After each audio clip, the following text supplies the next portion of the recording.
군인이 부당한 권력에 명예살해당했다.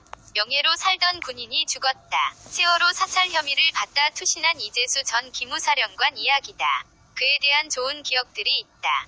그는 나의 사단장이었다. 그가 53사단 사단장으로 지휘봉을 쥐고 얼마 지나지 않아 나는 입대했고 군대 생활을 시작했다. 나는 53사단 신병교육대대의 훈련 조교가 되었다. 덕분에 사단장으로서 훈련장을 찾던 그를 종종 볼 수 있었다. 내가 전역할 때쯤 그가 육군본부로 인사이동했으니 사실상 나의 군대 생활 내내 모셨던 직속 상관이셨다.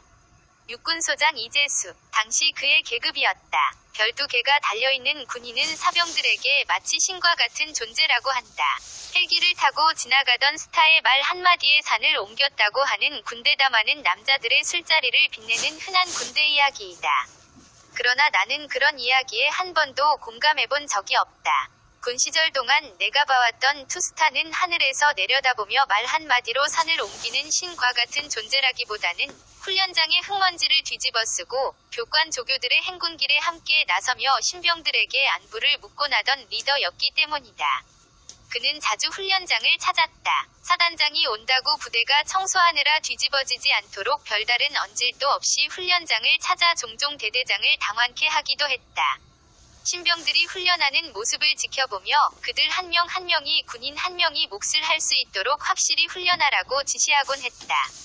그래서 궂은 날씨여도 대충 훈련할 수가 없었다. 또 원칙에 어긋나는 일이 있으면 적극 개입했다.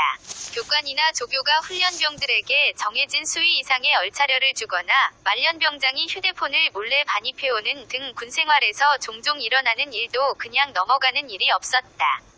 원칙에 맞지 않는 일이 발각되는 순간 아무리 사소한 것이라도 절차에 따라 징계로 이어지곤 했다. 장교든 부사관이든 사병이든 훈련병이든 모두 마찬가지였다. 우리 중대의 교관도 내 선임병과 후임병도 종종 징계를 받곤 했다. 전역하고 나서 다른 부대의 이야기를 듣고서야 징계라는 게 그렇게 흔한 게 아니라는 사실을 알게 되었다. 이재수 사단장은 엄격했던 만큼 군부대 하나하나에 신경을 많이 썼던 것 같다. 신병들의 고충에 귀를 기울였고 열심히 복무하는 기관장병들에게 포상을 아끼지 않았다. 직접 훈련장을 찾고 부대를 방문해서 문제를 찾아내고 개입하고 뜯어고쳤다. 그는 단순히 지시만 내리는 것이 아니라 직접 필드로 나가 이끄는 리더였다. 참군인의 표상이다 싶을 정도로 언제나 흐트러짐 없는 모습의 그였지만 늘 번쩍번쩍 광이 나야 할 투스타 의 전투화는 아무렇지도 않게 흙먼지를 뒤집어쓰곤 했다. 그런 모습들을 보며 존경심이 들지 않을 수 없다. 내가 직업 군인이 되는 것에 대해 진지하게 고민했던 계기이기도 했다. 이재수 사단장은 장병들 앞에서 훈화를 하며 늘 명예를 강조했다. 훈련소를 졸업하고 이제 막 이등병이 된 젊은이들에게 자랑스러운 군인이 되라고 했다. 군인은 명예로 산다고 했다. 지금 돌이켜보면 그의 말이 너무 아프다. 이재수 전 기무사령관, 그는 군령 명예를 위해 살아간 군인이었다. 조국을 위해 헌신한다는 명예. 군인들은 부나 권력이 아니라 그런 명예를 위해 살아간다. 그런데 문재인 정권은 그런 군인의 심장을 난도질했다. 그래서 이재수 전 기무사령관이 세월호 유가족 민간인 사찰 의혹으로 수사를 받는다고 했을 때 분노하지 않을 수 없었다. 기무사령부는 정보기관이다. 합법적으로 정보를 수집하는 것이 그들의 일이다. 세월호라는 국가적 재난 상황이 터졌을 때 기무부대원들은 당연히 모든 정보를 수집하고 종합했을 것이다. 국가에서 벌어지는 모든 중차대한 일들의 동향을 지켜보고 정리하는 사람들이 그들이니까. 여기에는 어떤 정치적 아젠다도 없다. 그들은 자신들의 일을 했을 뿐이다. 그런데 문재인 정권은 정권이 교체되자마자 그들을 적폐로 낙인 찍었다. 각종 의혹들을 제시하며 어떻게든 그들을 짓밟고자 괴롭혔다. 계엄령을 준비했다. 는 민망한 과장까지 해가며 선동을 한 이유다. 기무사뿐만이 아니다. 나라를 위해, 공공을 위해 헌신하던 모든 이들을 마치 특정 정치 세력을 위해 일하는 부역자 취급했다. 수많은 군인들이 그리고 공무원들이 박근혜 정부 때 열심히 일했다는 이유만으로 각종 의혹에 시달리고 수사당했다. 이런 공포정치 때문에 지금 군인과 공무원들이 정권이 또 바뀌면 적폐로 몰릴까 두려워 이를 적극적으로 하지 않으려 한다는 하소연들이 언론을 통해 종종 나온다. 문재인 정권은 대중의 분노를 국정동력으로 삼는 저열한 정치를 하고 있다. 그래서 자꾸 공공의 적을 만들어내야만 한다. 내 편을 갈라 모든 것에 정치적 잣대를 들이댈 수밖에 없는 구조다. 그리고 자신들에게 충성하지 않는 모든 이들을 적으로 몰고 있다. 정치적 편을 들지 않으려는 군인들과 공무원들은 자연스레 진영 논리의 1순위 희생양이다. 편을 들지 않았기에 편이 없고 적 취급을 당하니까. 그렇게 이재수 전 기무사령관은 검찰에 끌려가 수사를 받는 처지가 되었다. 알다시피 그에 대한 구속영장은 기각되었다. 문재인 정권이 심심하면 갖다 붙이는 직권남용이라는 혐의로 구속영장이 청구되었으나 법원이 불필요하다고 판단했다. 그런데 검찰은 구속될지 안 될지도 모르는 피의자 이재수 전 사령관에게 수갑을 채워 데리고 다녔다. 영장심사를 받으러 가는데 굳이 수갑을 채워 언론 앞에 세웠다.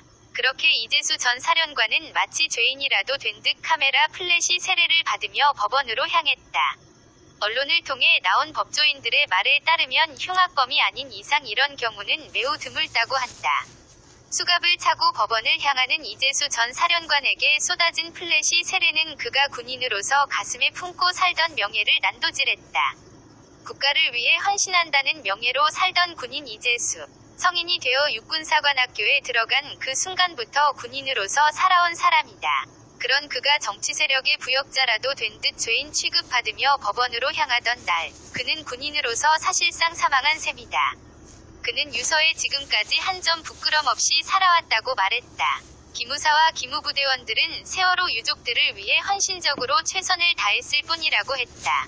그런데 지금 이 정치 상황에 얽혀 제대로 된 말을 할 기회조차 얻지 못했다고 토로했다. 영장을 기각한 판사가 이 일로 어려운 지경에 빠지지 않기를 바란다고 했다. 또 본인이 모든 것을 다 안고 가겠으니 부하들은 건들지 말라고 부탁했다. 죽음을 앞두고도 군을 걱정하던 그의 마음을 읽으며 숨이 막히는 기분이었다. 그는 명예를 위해 살다 명예가 꺾여 죽음을 택한 군인이다. 그래서 지금까지 한 점 부끄럼 없이 살아왔다던 그의 마지막 말의 무게는 오랫동안 수많은 사람들을 짓누를 것이다. 이건 살해극이다. 정권이 바뀐 나라가 정치 논리로 한 군인을, 한 사람을 살해한 것이다. 나라를 위해 헌신해왔던 군인이 정권의 정치적인 목적을 위해 공공의 적으로 전락했다. 광장으로 끌려가 모욕을 받고 망신을 당하고 돌을 맞았다. 적폐청산 운운하며 이런 증오의 정치를 계속하는 문재인 정권을 바라보며 가슴 깊은 곳에서부터 혐오가 끓어오른다. 이런 증오의 정치가 언제까지 계속될 것 같나? 당신들의 무능함에 대한 국민들의 관심과 분노를 돌리기 위해 만들어내는 희생양들. 앞으로 얼마나 더 많은 마녀들이 불타 죽게 될까? 문재인 정권은 이런 장난질이 정말 계속될 수 있을 거라고 믿는 건가? 당신들의 무능과 부패와 거짓에 대한 분노가 광장을 뒤덮을 날이 머지않았다.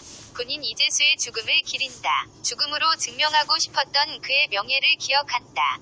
한 점 부끄럼 없이 살아왔던 그의 삶을 추모한다. 사단장님, 정치 따위는 없는 곳에서 이제 편히 쉬십시오. 충성, 우원재.